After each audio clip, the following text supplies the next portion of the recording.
Okay, next question is from Shay Nichols. And Shay says, I have a wild and sacred voice school where I teach people how to use their voice as a healing and transformational tool through sacred sounds and what I call wild singing or sounding. My clients have a longing for more expression. I had an insight that my work is less about a problem that needs to be solved and more about beauty that needs to be revealed. My most popular posts are me singing in nature or short articles about the power of the voice to heal.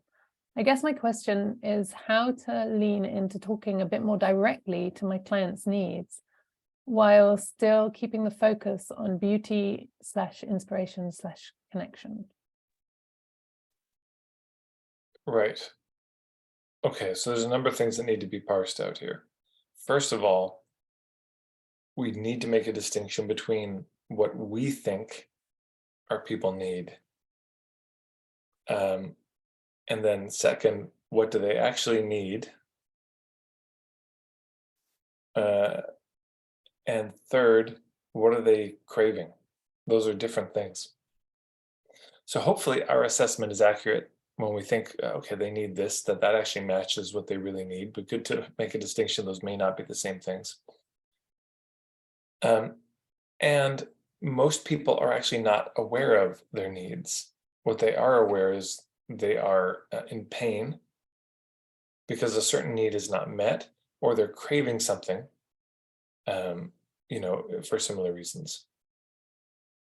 Yeah, she did say my clients have a longing for more expression. Yeah, right. And that's different than, yeah, that's what they're craving, right? They want more expression. And that's good.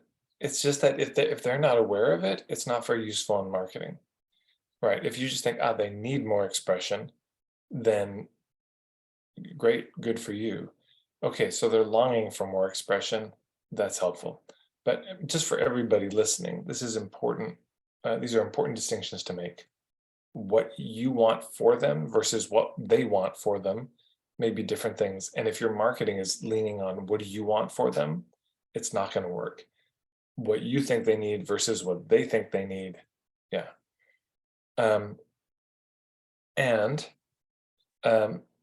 Longing for more expression to me falls kind of flat. It's what you call, I think, shallow and wide relevance. I mean, who doesn't at some level want more expression or to be heard or to be seen? That feels like a very human thing. But expression around what and for what reasons? What is it? What types of things have not been expressed? For example, we could go through the feelings. Is it sadness that hasn't been expressed? Anger that hasn't been expressed? Is it,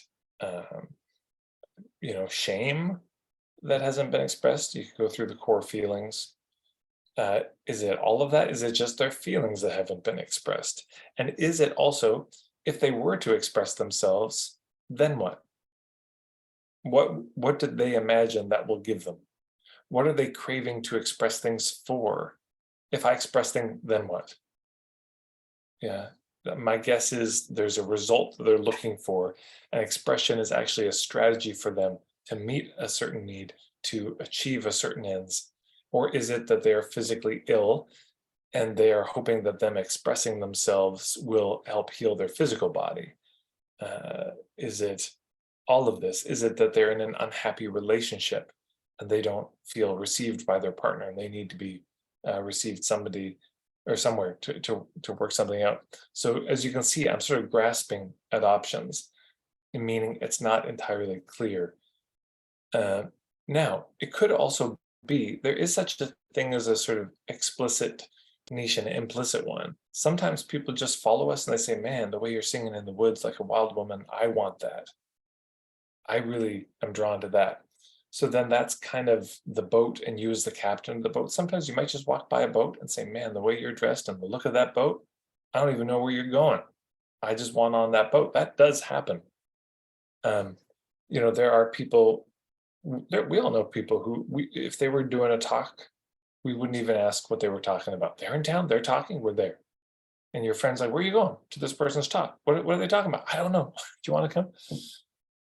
So there could be that. And if that works, and if you can get enough people, great. I mean, there's wonderful. Just save yourself a bunch of marketing work if that's working for you. I feel like I might have missed some element of that question though.